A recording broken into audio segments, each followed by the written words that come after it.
En mayo de 1941, un paracaidista de la Luftwaffe descendía sobre la isla de Creta durante la Operación Mercurio. Su nombre era Max Schmeling. Max no era un soldado común y corriente. Años atrás, cuando todavía Europa se encontraba en paz, había sido uno de los mejores boxeadores de toda Alemania y del continente. Tanto así que su fama trascendió fronteras y llegó a los grandes círculos de boxeo estadounidense, en donde se mediría contra los mejores de aquel país por el título mundial de peso pesado, el cual conseguiría ganar de una manera bastante particular. Esto lo convirtió en todo un héroe en la Alemania nazi, e incluso llegó a conocer a Hitler en persona. Schmeling se convirtió en una persona muy popular en las portadas de los periódicos, y la maquinaria de propaganda alemana lo usó como imagen de la supremacía racial germana. Pero amigos, todo lo que sube tiene que bajar, y Max no sería la excepción. Esto le traería serias consecuencias con el régimen nacional socialista. Conoceremos todo esto y más a continuación. Antes de comenzar, no olvides suscribirte al canal y activar la campana de notificaciones para no perderte ninguno de mis videos y seguirme en Instagram para hacer crecer esta comunidad de historia. Dicho todo esto, continuemos. Bien amigos, antes de ser un paracaidista y un campeón mundial de boxeo, Max Schmeling comenzó como muchos de los grandes deportistas de su época, desde abajo. A la corta edad de 17 años, su padre lo llevó a ver cintas de video de la pelea entre Jack Dempsey y George Carpentier. Impresionado por el desempeño de Dempsey, comenzó a interesarse por esta disciplina. En poco tiempo demostró grandes cualidades. Su 1,85 m y su corpulencia lo hacían un rival formidable para boxeadores más experimentados. En 1928, ya convertido en todo un profesional, obtuvo el título de peso pesado y el título de campeón europeo, derrotando a Franz Dinar y Michele Bonaglia.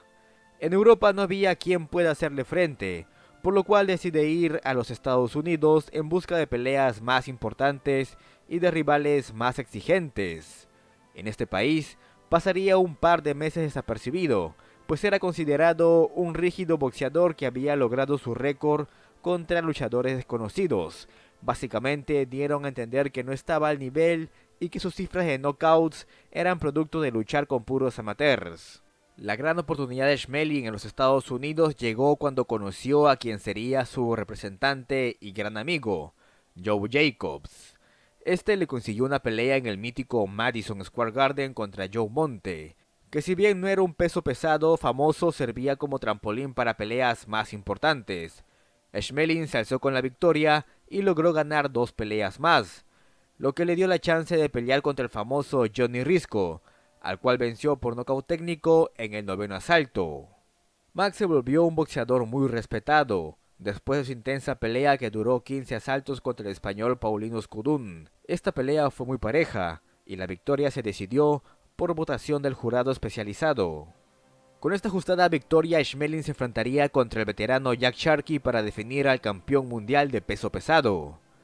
El 12 de junio de 1930, en el Yankee Stadium, comenzó una feroz batalla, y ustedes amigos están viendo grabaciones reales de este combate entre Schmeling y Sharkey.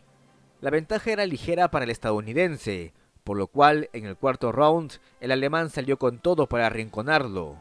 Es justo en este momento cuando, no sé si de manera intencional, Sharkey suelta un gancho que le da en la entrepierna a Max y lo envía obviamente al suelo.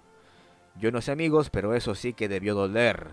El árbitro descalifica a Sharkey y Max Schmeling gana el campeonato mundial de peso pesado, convirtiéndose en el primer alemán en lograr este título. Aunque esta victoria no fue como él quería, y de hecho muchos cuestionaron que sea un buen campeón, pues ganó por una descalificación a su rival. Estamos hablando de una época en la cual el honor de las personas era tomado muy en serio. Debido a esto, 2 años después, en 1932, ambos rivales volverían a verse las caras, resultando victorioso de manera polémica Jack Sharkey. La decisión de esta victoria recayó sobre el jurado, quienes le dieron la victoria al estadounidense, a pesar de que Max había dominado todo el encuentro. Por eso es que muchos creyeron que esta pelea fue robada. En 1933, el Partido Nacional Socialista con Hitler al mando llegaron al poder. Esto sería un arma de doble filo para Max, pues se le vinculó injustamente con el partido. Su siguiente pelea se politizó bastante. Schmeling se enfrentaría a Max Baer, quien a pesar de no profesar el judaísmo tenía un padre que sí. De inmediato los titulares en Estados Unidos comenzaron a ver a Schmeling como el chico nazi malo que se enfrentaría a Baer, el judío americano que buscaba defender su fe ante los nazis. Ese día Baer subió al ring con el símbolo de la estrella de David en sus pantalones de boxeo y logró derrotar a Max en el Yankee Stadium ante la mirada de 50.000 personas. Con el amargo sabor de la derrota, volvió a Alemania y entrenó de manera ardua, ganando sus siguientes 4 peleas. En ese lapso de tiempo, el partido NS buscó que ingresara en sus filas, pero él siempre mantuvo su carrera deportiva alejada de la política. En 1936, Max volvería a Estados Unidos para disputar una de las peleas más importantes de su vida contra el afroamericano Joe Louis. Louis ostentaba el impresionante récord de 27 victorias por nocaut y ninguna derrota. En la práctica, todos los diarios y expertos en boxeo daban la victoria al joven de 22 años, frente ya a un veterano Schmeling de 30 años de edad, al cual calificaban como una gloria pasada. Aún con todo en contra, se llevó la victoria. Desde luego no fue fácil, pero en el cuarto round, el alemán logró algo que ningún otro boxeador había hecho antes. De un certero golpe mandó a la lona a Louis, pero el afroamericano no sería vencido tan pronto. Louis se puso de pie, aunque era evidente que el golpe lo había dejado bastante mareado. Tuvieron que pasar 8 rounds más para que Max Schmeling pudiera noquearlo. Era la primera derrota del bombardero de Detroit, Joe Louis. Luego de este triunfo, el ulano del ring, como era conocido Max, había ganado su derecho a retar al actual campeón peso pesado que era Jim Braddock, pero de nuevo la política le jugó una mala pasada. Al ser visto como un nazi, de nuevo les aclaro que Schmeling nunca se afilió al partido, pero aún así, la propaganda alemana usaba su imagen para sus campañas. Eso generaba que en Estados Unidos la gente creyera que Max sí era un nacionalsocialista, por lo cual los organizadores de la pelea entre Braddock y Schmeling, temerosos de que un nazi pueda obtener el campeonato de peso pesado, prefirieron darle oportunidad a Joe Louis, quien a la postre vencería a Braddock en 1937 y se coronaría como campeón ante la mirada de un decepcionado Max, quien decidió volver a Alemania. A su llegada fue recibido como un héroe por motivo de su victoria ante Louis en 1936, quien actualmente era el campeón de peso pesado. Se organizaron desfiles en su honor e incluso fue invitado a almorzar junto con Hitler y otros altos dignatarios del Partido Nacional Socialista. Un año después, en 1938, Joe Louis seguía sin ser derrotado y aceptó darle la revancha al único hombre que hasta el momento había logrado mandarlo a la lona, Max Schmeling. Señores, si ustedes pensaron que en 1933 la pelea entre Schmeling y Baer estuvo plagada de política, esta pelea en 1938 lo era mucho más. El Führer y el partido intentaron capitalizar el valor propagandístico de esta lucha, dando a entender que la supremacía de la raza alemana se impondría ante el afroamericano Joe Louis. El canciller alemán se reunió con Max unos días antes de su viaje a Estados Unidos para exigirle nada más que la victoria. El presidente Roosevelt haría lo mismo con Louis. Esta pelea no era solamente Max Schmeling versus Joe Louis, era Estados Unidos versus Alemania.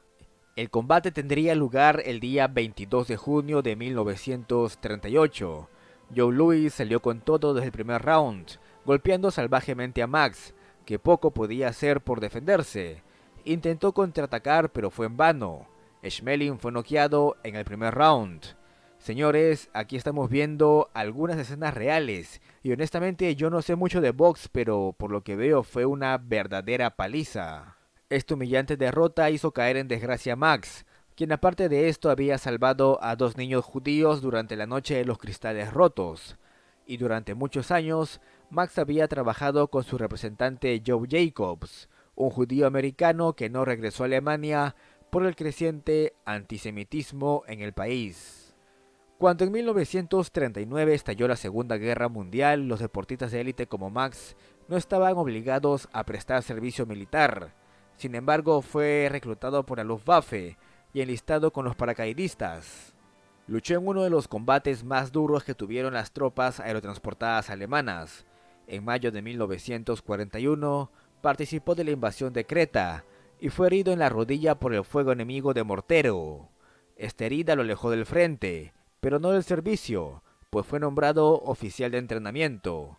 Su gran rival Joe Louis también hizo servicio militar, aunque él no vio acción. En su lugar, al ser campeón mundial de peso pesado, recorrió muchos cuarteles militares en Europa, animando a las tropas aliadas y realizando exhibiciones de box.